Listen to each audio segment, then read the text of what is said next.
Today we'll talk about how can you fix this problem or know how you can do that on your Zepeto app. So all you have to do is you just click here on settings, click on it here. When you just click on settings, it's going to show for your list like this here. Then you go down, just keep going down, click here on apps.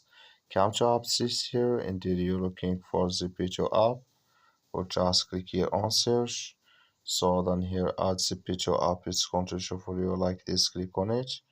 Then it's going to take you to this is click here on for stop, click on OK. Then you go down, just click on storage. Come to storage is here, just click on clear cache. Then all you have to do, so you just go to your Play Store, click on it here. So then here you search for Zepeto app, is going to show for you like this. You will find here updates, click on it and it's going to work with you. That's all you have to do. Thank you for watching. Don't forget to support us by liking, subscribe.